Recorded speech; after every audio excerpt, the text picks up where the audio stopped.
السلام علیکم و رحمت الله و برکاته. با یک چند سوال ها باذن الله جواب میگویم. میگویند که السلام علیکم و رحمت الله و برکاته، التماس به سوال من حتما جواب دهید. 4 یا 5 سال می شود کار و بارم خوب نیست و قرضی دارم. الحمدلله قریب همه کار از دستم می آید، حجتم 100% لیکن ماهاش قطعی بیکار میمانم. سببش چیست از روی اسلام؟ بسم الله الرحمن الرحیم. الحمد لله والصلاة والسلام علی رسول الله و علی آله و اصحابه و من والاه. اما بعد، سبب اکثر ناآمدی ها و مشکلی ها و مصیبت ها این گناه است.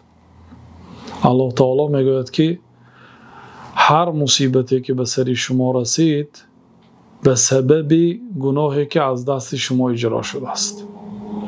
غالبا سبب هر یک بلا و مصیبت این گناه است. بنابراین وقتی که به سر بنده مشکلی آمد، مصیبت آمد، ناآمدی آمد، باید بین خود و بین الله تعالی چی گناهی کرده است تفتیش کند.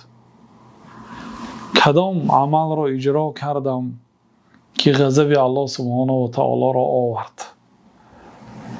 گفته جستجو کند. از جمله نماز. در یک حدیث آمده است که وقتی که بنده نمازش را قضا می کند، بی اهمیتی می کند، نماز بر الله سبحانه و تعالی شکایت می کند و دعای بد می کند در حق بنده که پروردگار این بنده ات را ضایع کن، به این بنده بی اهمیتی کن، چه خیلی که نسبت من بی اهمیتی کرد. و عکسش، اگر نمازها را در وقتش میخوانده باشد و به نمازها اهمیتی جدی میداده باشد، نماز در حق آن بنده دعا میکند: احفظه کما حفظنی. ای الله، این بنده را محافظت کن، در حفظ و حمایت نگه دار، اهمیت ده، چه خیلی که به من اهمیت داد. همین گونه وقتی که بین خود و بین الله تعالی را جستجو میکنید، سپس بین خود و بین مخلوقات را جستجو کنید. شاید کسی را غیبت کردید، شاید حق کسی را خوردید، شاید کسی را آبرویش را ریزانیدید، به ناموسش تجاوز کردید. عموما بین خود و بین مخلوقات را جستجو کنید. حقی کی را پایمال کردید؟ کی در حق شما شاید دعای بد کرد؟ شاید یکی از بندگان الله تعالی را ظلم کردید و بین شخصی مظلوم و بین الله تعالی پرده نیست.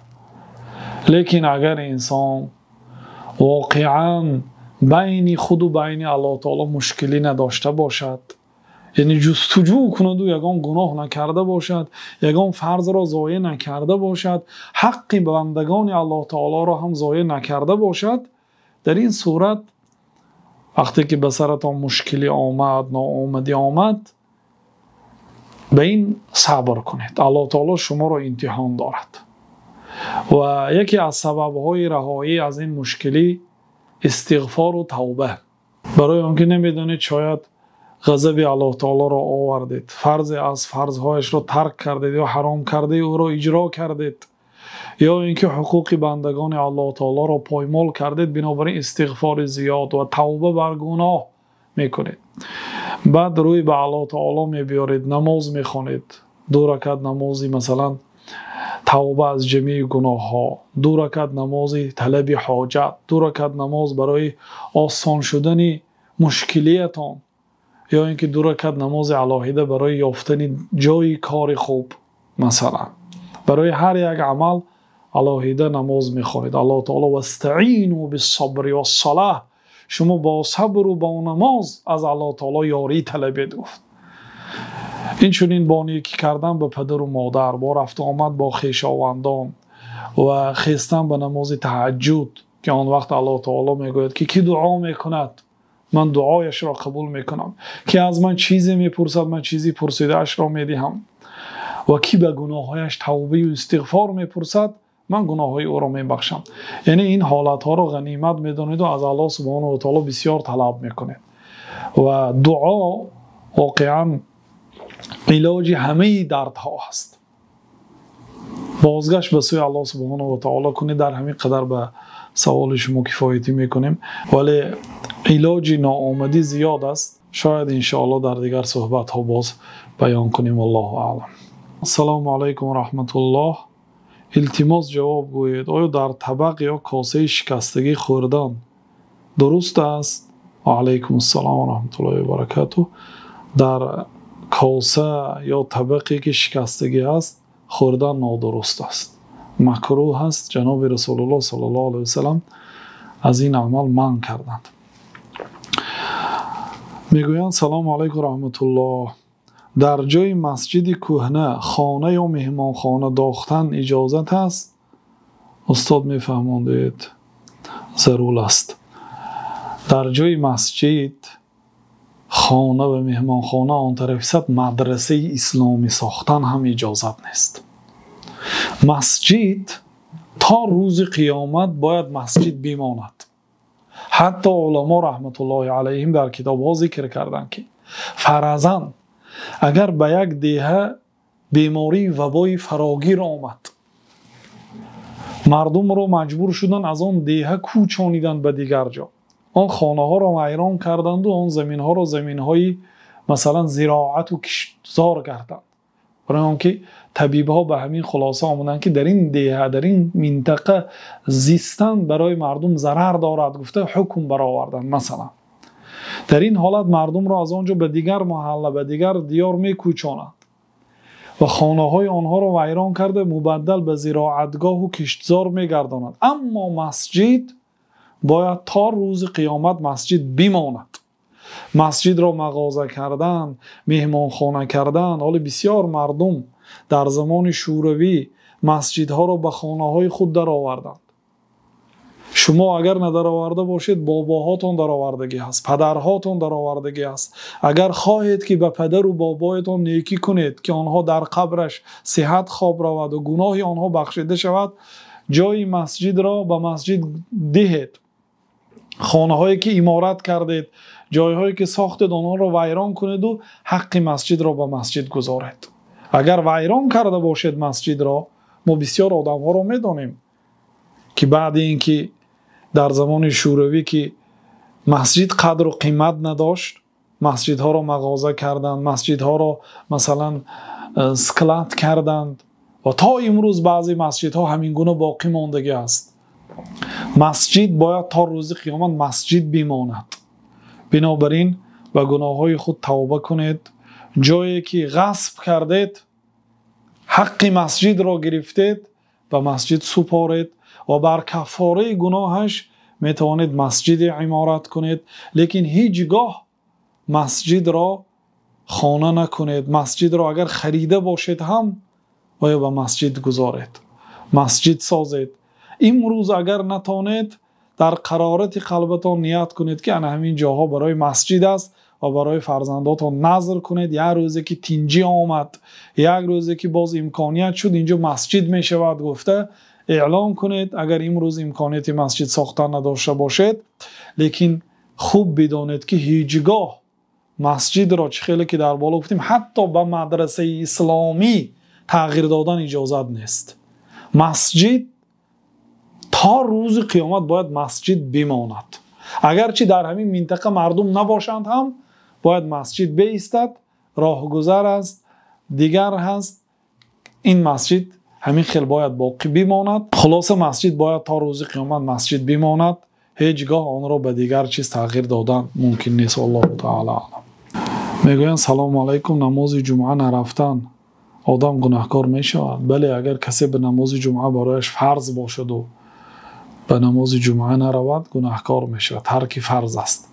برای زنها واجب نیست، برای کودکان واجب نیست، برای مسافر واجب نیست، اما برای دیگرها، حتی برای مهاجرهای مهنتی بسیارتر سوال میدهند که روز جمعه رفتن به نماز جمعه برای ما مشکل است. روز جمعه به نماز جمعه رفتن برای ما مشکل است، بنابراین ما پیشین میخوانیم و نادرست است. بله، فرض مشکلی دارد. ثوابکی علی قدر نصبکی. اجر و ثوابت به قدر مشقتت. کسی که به نماز جمعه با مشقت زیاد می رود اجر او بزرگتر است از آن آدمی که با مشقت کم می رود. بنابراین نماز جمعه فرض است برادران عزیز. هیچگاه نماز جمعه را ترک نکنید. کسی که اگر 3 جمعه را قصداً ترک کند الله بر قلبش مهر میزند. بنابراین از این وعید پیامبر صلی الله علیه و سلم بترسید، به نماز جمعه حاضر شوید. والله اعلم. میگویند السلام علیکم و رحمت الله و برکاته. خواهش می‌نمایم که همین سوال مرا جواب دهید. شخصی که خاطره اش ضعیف است به او خواندن نماز جایز می باشد یا نه؟ علیکم السلام و رحمت الله و برکاته. نماز خواندنش جایز هست یا نه؟ خواندنش فرض و حتمی است.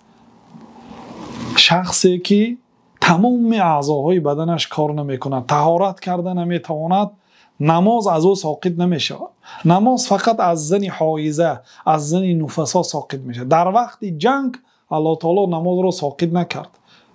مردمی که در جنگ هستند به 2 گروه تقسیم شوید، خواه نشسته، خواه راست ایستاده، خواه راه گشته باشدم نماز خوانید گفت.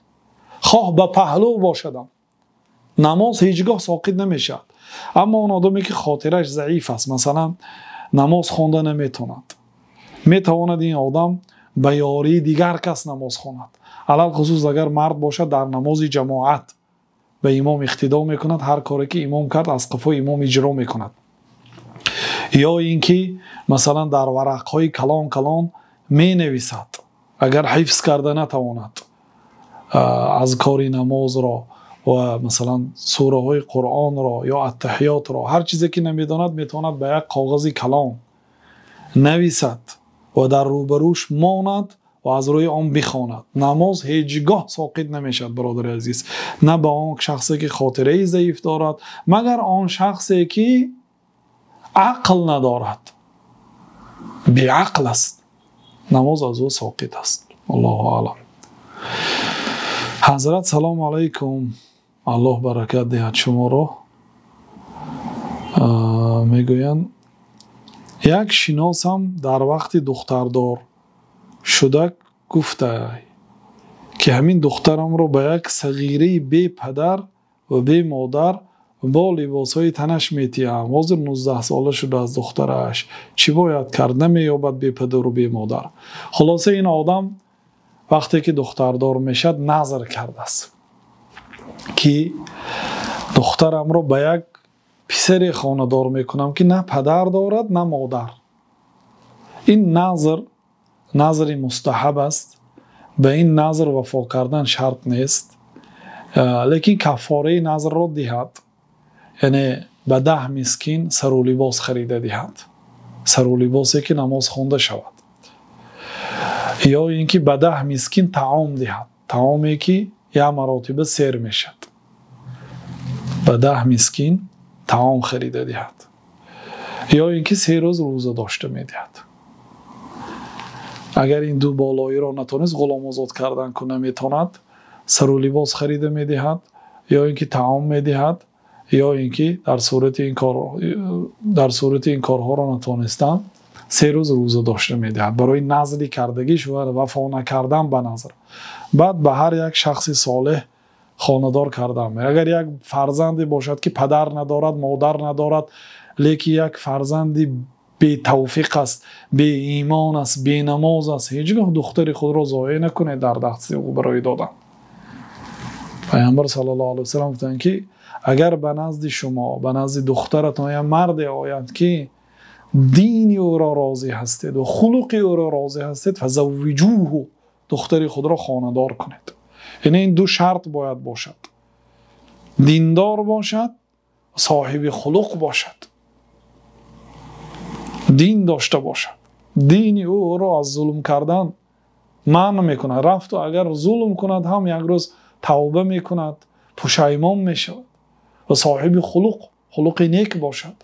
این آدم وقتی که به دخترتان خانه‌دار شد، خواستگار شد، پیامبر صلی الله علیه و سلم گفتند که شما دختر خود را در این صورت برای او خانه‌دار کنید.